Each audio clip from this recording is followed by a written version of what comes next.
Hey everybody, this is Miss Sarah from the Fayetteville Public Library, and today it's all about birds.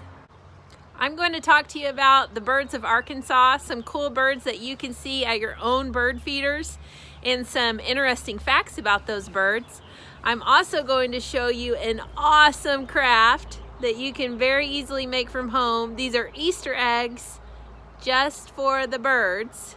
Super fun and easy to make. I'll show you some books that you can check out from the library if you're interested in birds, birds of prey, birds of Arkansas, habitats of birds, anything about birds. We have a book on it at the library. I'll also tell you a little bit about how to attract birds to your yard and how to identify them once you see them. It's going to be a lot of fun, and I'm so glad you're watching today. So first up, I'm going to tell you about some birds that are all found in the state of Arkansas. Follow along with me and see how many of these birds you've seen. This bird here might be easy for you to recognize. Do you know what it is? There's a baseball team named after it. That's right, this is a cardinal. So this is a male cardinal and this is a female cardinal. When you are learning about birds, the females are always going to have a more muted feathers, so feathers that are not as colorful, and the male birds are going to be the ones that are super bright and attractive. So one really cool fact about a cardinal is once some researchers had one that lived to be 16 years old. Wow, that's amazing for a bird. Cardinals eat nuts, fruit, and seeds, and they are very frequent visitors to bird feeders. This is a ruby-throated hummingbird. This one is actually a female. The female's necks are white and the male's necks are ruby red. Now you see hummingbirds all the time at hummingbird feeders where they eat nectar. So nectar is just a mix of sugar water. They would also eat this from plants. They get it from flowers. So here's a cool fact about hummingbirds. They are the only bird that can fly backwards. Hey, hummingbirds are so cool. I want to tell you one more fact. Guess how much they weigh? Do you think you can find a nickel in your couch? Well, that's about how much a hummingbird weighs. About the weight of one nickel. Wow, that is not very much at all. Another bird you'll see in Arkansas is the blue jay. These birds actually eat acorns. You know what else? A lot of times they bury the acorns and they forget to come back for them. So we can probably thank blue jays for a lot of the oak trees we have in Arkansas. This next bird is a woodpecker. These are really fun to look for because a lot of times you can hear them before you see them because they make that tap, tap, tap, tap, tap, tap, tap. They make holes in telephone poles, barns, buildings, trees, all over the place, and they're looking for tiny bugs to eat. Hey, a cool fact about the woodpecker is their skull and their beak actually have built-in shock absorbers so that when they're busy tap, tap, tap, tap, tapping, they don't get a headache. Because I think I would get a headache if I had to tap all day long. But yeah, woodpeckers, they're made for it. This next bird is an American robin, and a lot of people consider this one of the first signs of spring. Robins eat tree fruit and berries, and in warm weather they eat snails, insects, and worms. A lot of times you might see a robin sitting on the grass in your front yard, and maybe they kind of tilt their head up like they're listening, but they're actually looking for earthworms with their eyes. They don't catch the earthworms by sound, they catch them by sight. These birds are eastern bluebirds. You can see that the male is right here with the super bright feathers, and this is the female. Bluebirds are a really pretty sight in Arkansas. Did you know that they can spy their insects over 150 feet away? Yeah, it's true. That's a really long way to see a bug. This is the American goldfinch. It's a cheerful sight on a summer day. Goldfinches feed almost entirely on seeds from flowers, trees, and grass. This is the red-winged blackbird. These birds prefer to eat seeds off the ground, so they won't be a frequent visitor to bird feeders. They use their beautiful red and yellow shoulder patches to tell other male birds to get away and to attract female birds. This is the scissor-tailed flycatcher. This is not a bird that you're going to find at a bird feeder in your backyard. In fact, you might have to do a little driving out to a rural area to see a scissortail. Now I've got two pictures here so I can show you what happens. This is when the scissortail perches on a barbed wire or on a fence or on a tree, and what they're doing is they're looking for bugs to eat, bugs that are flying through the air. Then when they dive to catch a bug, their tail actually breaks off like a pair of scissors, and they'll dive and they'll catch it. They are a beautiful sight to watch, and if you ever see a distinct looking bird with a really long tail, hang out and watch it for a while and see if you can see it catch a bug. This is the mockingbird, a bird that you see all the time in the state of Arkansas. This bird can be a little bit aggressive, so if they have a nest in a bush and you're walking by it, they might dart out and kind of dive at you or peck at you to get you to stay away. This is the state bird of Arkansas.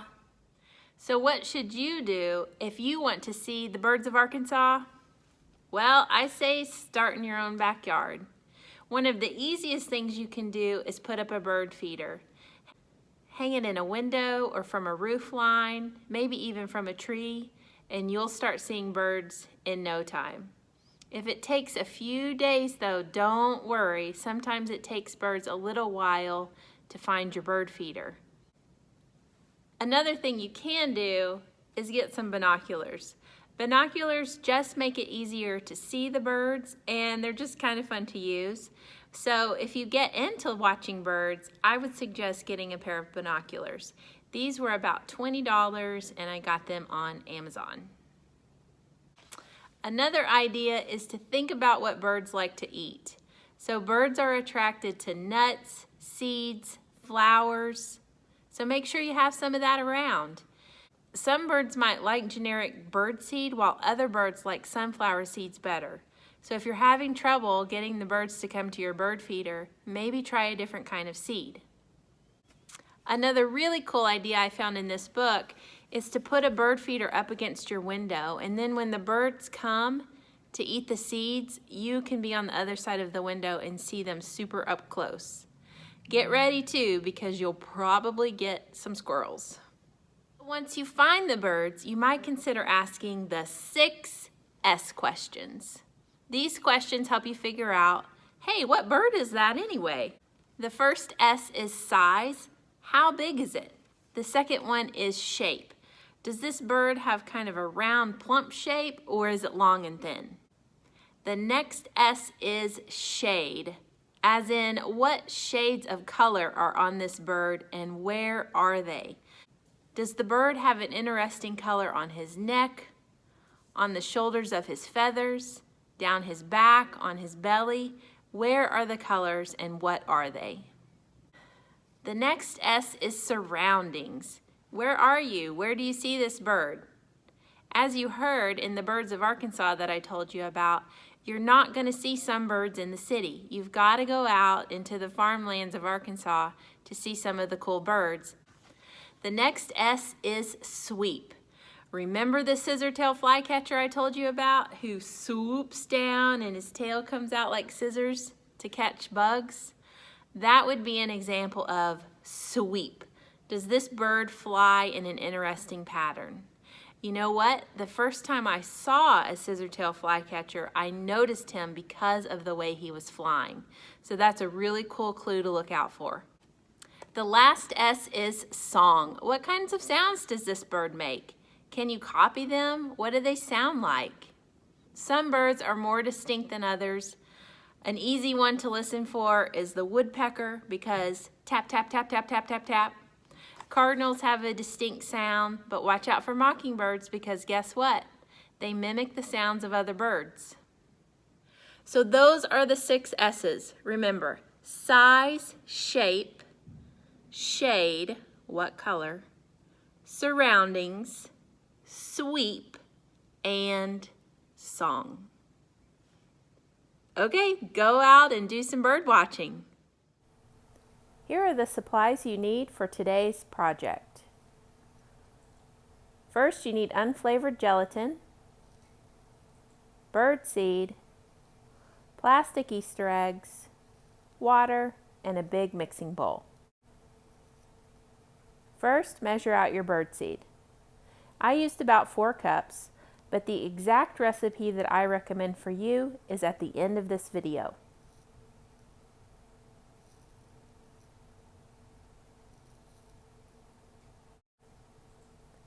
You are going to mix your unflavored gelatin with warm water over low heat. The goal is for your gelatin to dissolve. Don't use too high of heat or the gelatin will congeal like Jell-O. You need it to be pretty liquidy.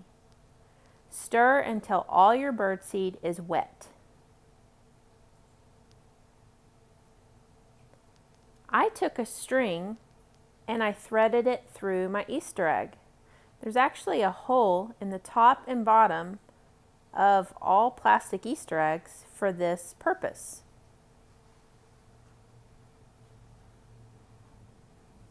You don't have to thread your Easter eggs. You could just set your birdseed eggs in the branches of a tree, but the string allows you to hang the eggs from a tree. Now you're going to stuff the birdseed into the eggs. It's really easiest just to use your hands, but it does get pretty messy. Gelatin is sticky.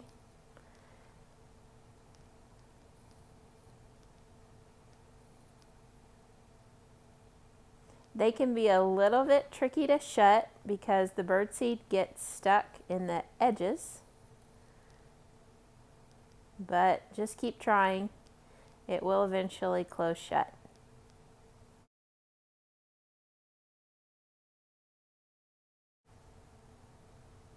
One tip I have for this project is to stuff these eggs as full as you can get them. You'll see why later when we open the eggs. But you definitely want the eggs to be full.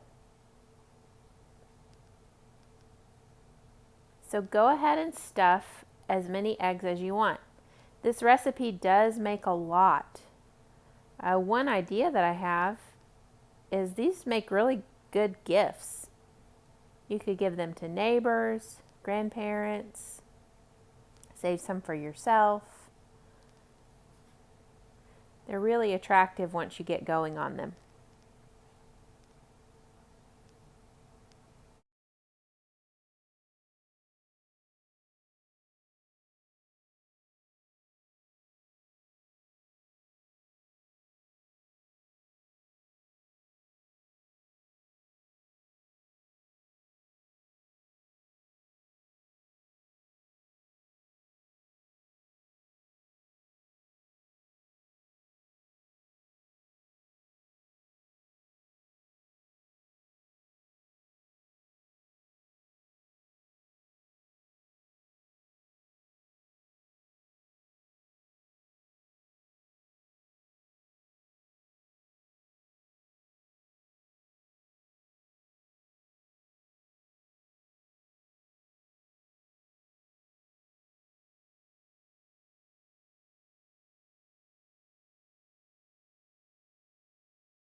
Okay, these look great.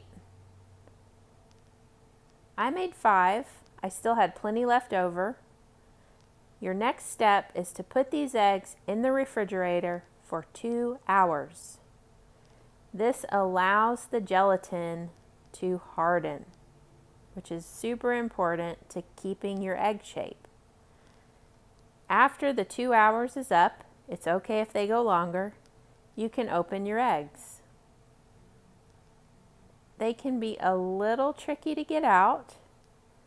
You just sort of need to turn Give it a few twists.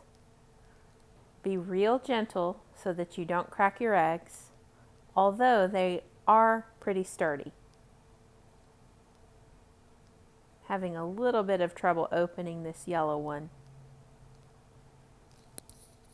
So here's one that was on a string. You can see how cool it looks.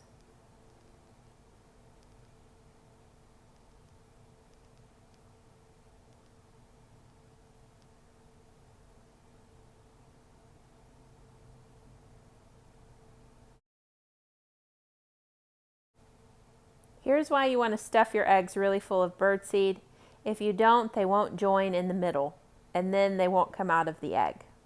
Oh well, we had one that didn't work out. That's okay. All right, your next step is you want to dry these on your counter for about 4 days. It just allows them to become crunchy seeds like the birds like.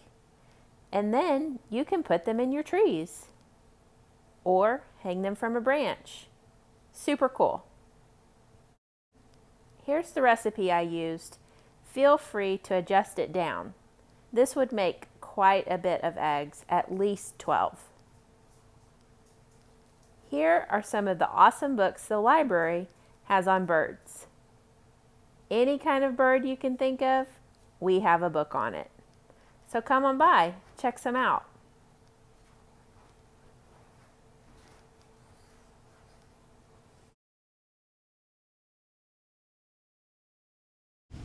A book I love is called The Birds of Arkansas. My favorite thing about it, you can search birds by color, which is often the easiest way to identify a bird. Hey everybody, thanks so much for joining us today. I hope you had a lot of fun. I hope you learned something about birds. I hope you keep your eyes and ears open for the beautiful birds that we have here in Arkansas. And I hope you make this cool Easter egg craft for the birds. I think it would be a great thing to do for Earth Day and a great way to tell the birds Happy Easter.